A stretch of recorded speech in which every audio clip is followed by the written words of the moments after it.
Welcome and welcome back. This is your Curious European friend, and in this video, we're going to be looking into the 10 most isolated towns in Canada.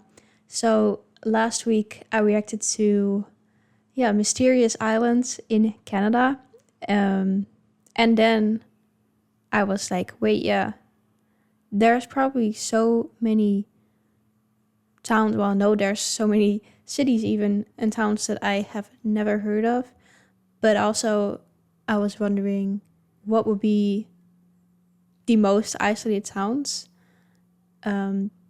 because certain parts of Canada are, of course, not very populated. So let's look into it today and see together what are the most isolated towns in Canada.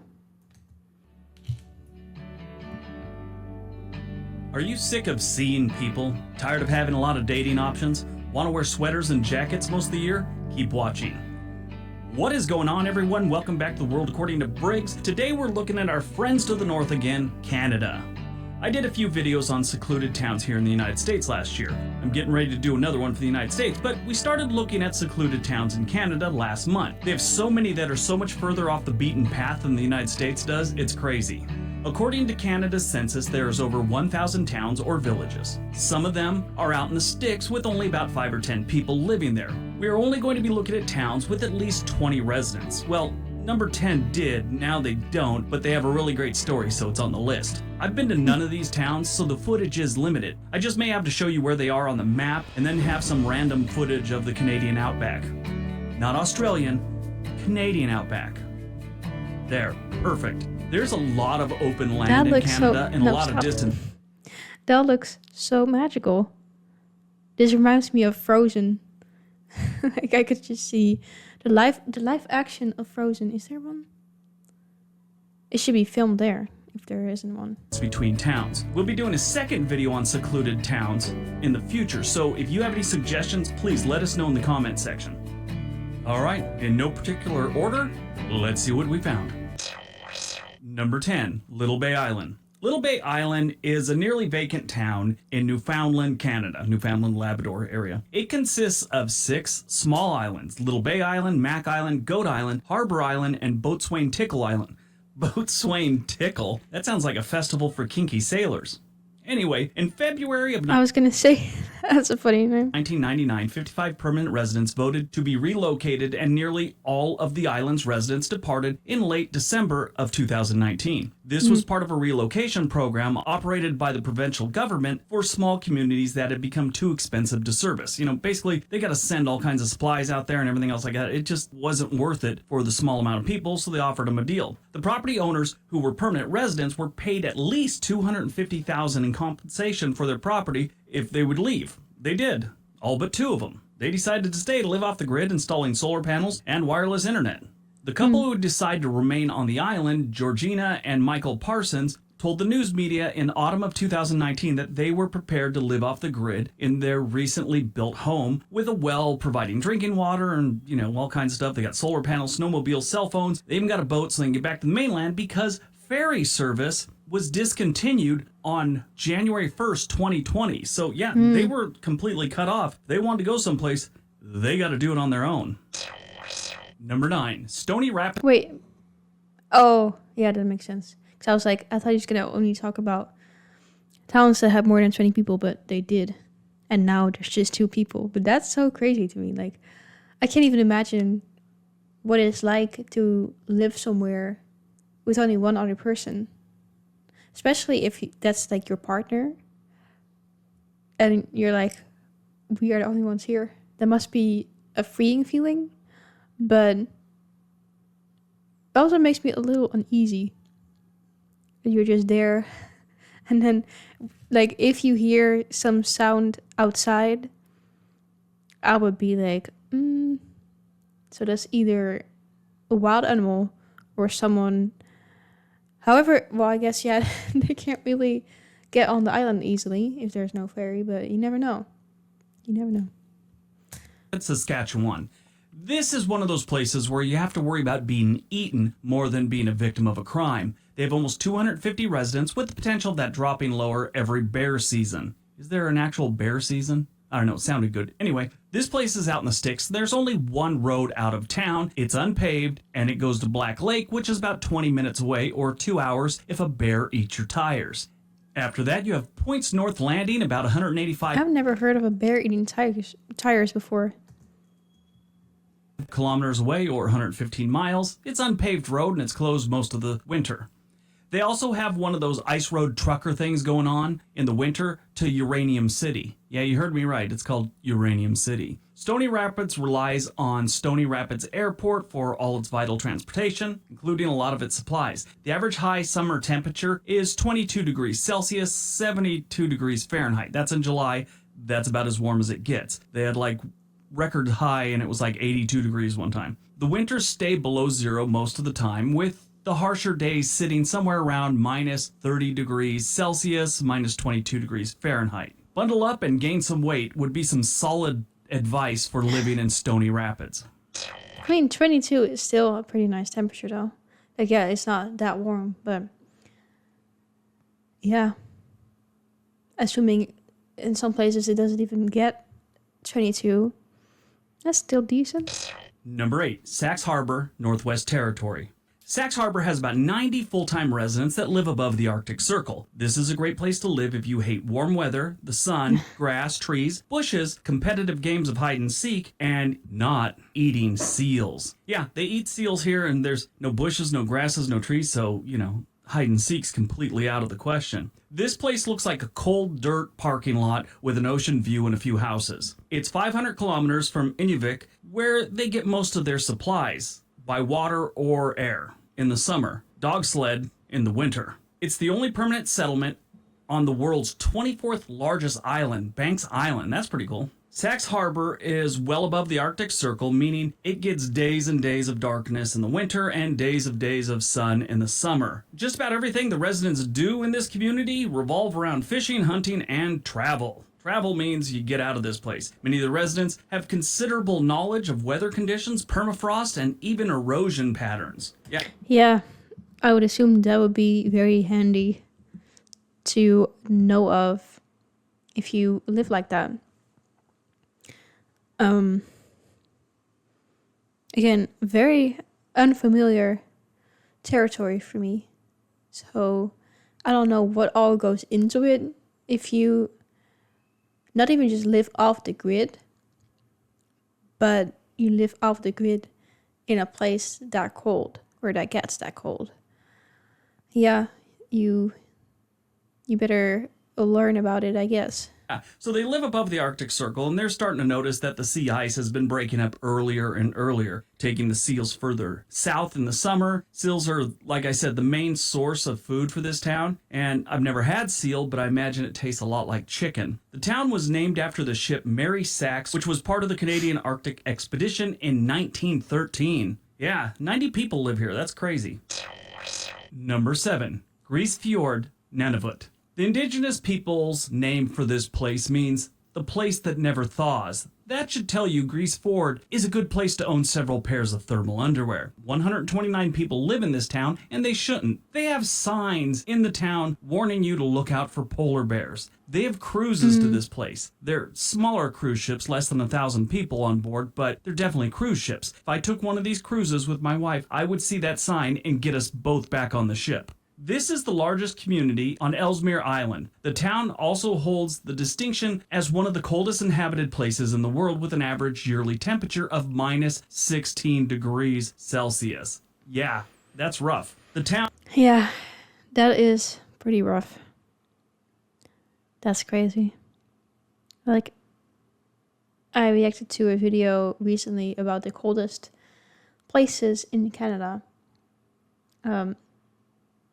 But this seems very cool. I also don't know if those were all like inhabited or not.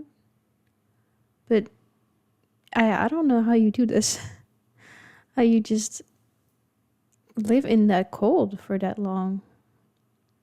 Well, I mean, maybe you don't have a choice, but like polar bears around you, oh my god. Town was a settlement that was created by the Canadian government in 1953, partly to assert sovereignty in the high Arctic region during the Cold War. 8 families were relocated and promised homes and game to hunt, only to realize that there were no buildings when they got there and very little familiar wildlife that they were used to hunting. They were also told that they would be able to return home after a year if they wished, but this offer was later withdrawn as it would damage Canada's claim to sovereignty of the area. They were forced to stay, basically. They eventually learned about the beluga whale's migration routes and were able to survive the area. The houses are wooden and built on platforms to cope with the freezing and thawing of the permafrost. This place is crazy cold. I watched some videos of those small cruise ships going there, and yeah, everyone's wearing like parkas. You only see their eyeballs sticking out of their jackets. It's pretty weird. Number 6, Kagusa, Quebec. Now, I hope I pronounced that right. I tried and I couldn't figure out how to pronounce it. Anyway, in 1831, Kagusa was the site of a Hudson Bay Company trading post. But so beautiful, though. Gorgeous. The actual settlement was formed later in... I mean, I don't know. Wait, no, I don't know if that's actually the place. Because he said maybe there's some random footage. I don't know. Okay. 1852, when settlers came from Magdalen Island. Later, the original settlers abandoned the place somewhere around 1871 to 73 and were replaced by Newfoundland fishermen, almost all of Irish descent. They eventually abandoned the place too, but in 1898, a few families relocated from Perth, Ontario, and the descendants still live there to this day. Most of the people there are related to them some way or another. These days, the area attracts the outdoor types, drawn in by excellent hiking, wildlife, and sea kayaking. There's a bunch of motorcycle videos of people riding motorcycles out to this place. It's like one of those touring bike type destinations. They get on the road and they just takes them forever to get there. The motorcycles with camping gear on it, that type thing. They have 92 permanent residents, and this is one of those places that gets cut off from the rest of the world during the winter, just about.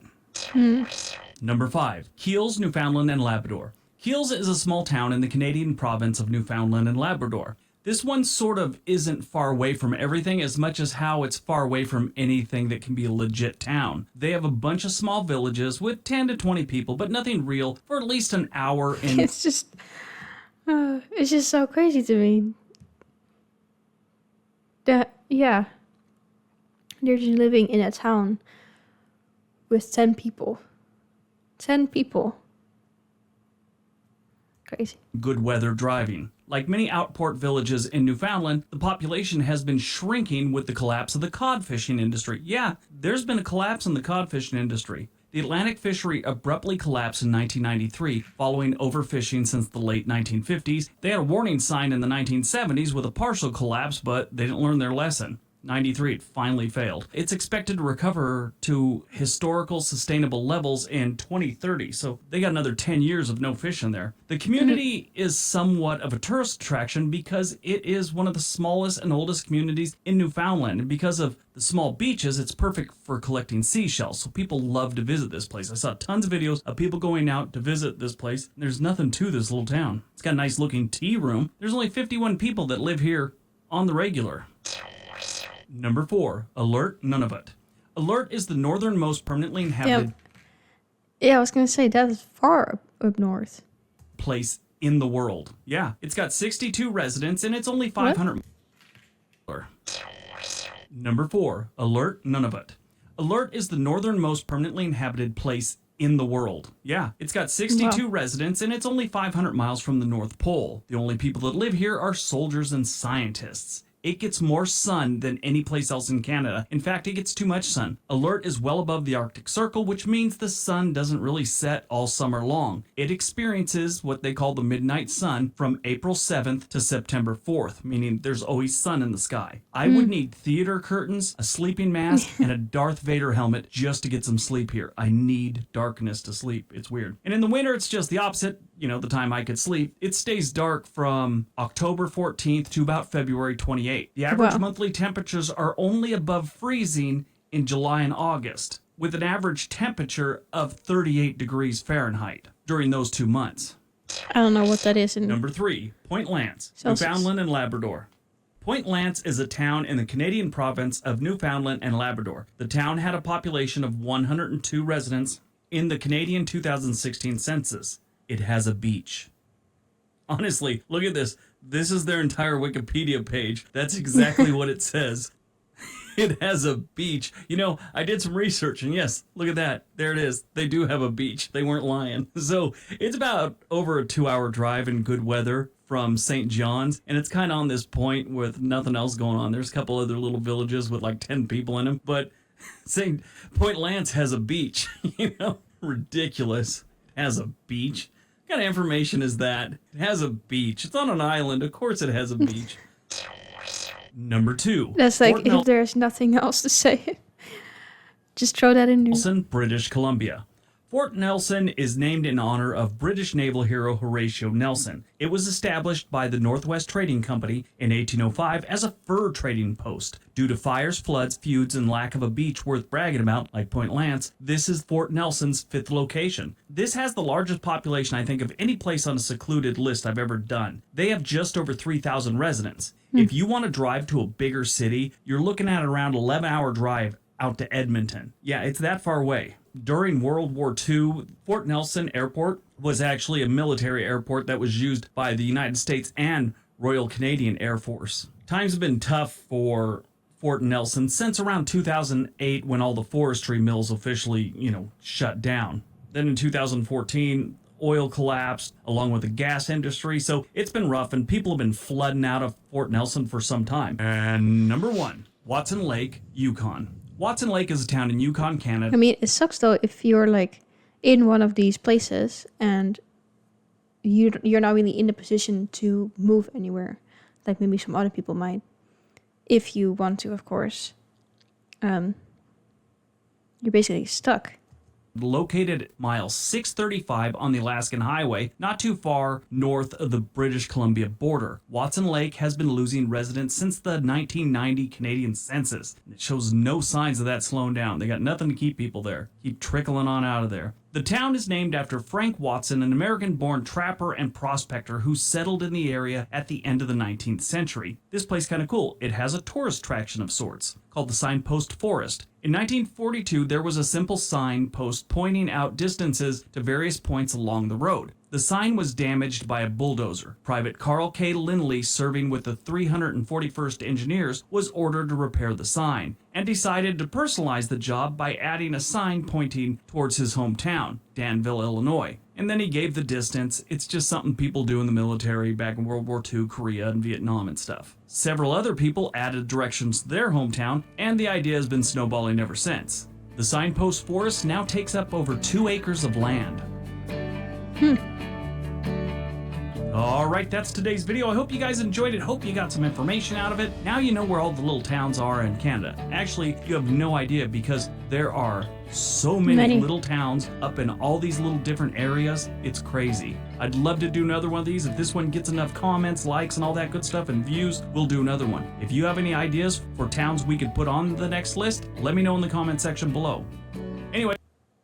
Yeah, I think that was the end, but very interesting once again, and just crazy for me to think about, living there in one of those towns. Shout out to that couple who are the only 2 people still living on the island. I forgot what it was called, but that must be crazy. Like, there's no ferry even. You have to take your own boat. I mean, you have a lot of independence. You can say that much. But I don't know if I would be made for that. Like, sometimes I think about, it would be nice to live off the grid. Maybe somewhere in the woods. And grow my own food and have animals. Like a little farm.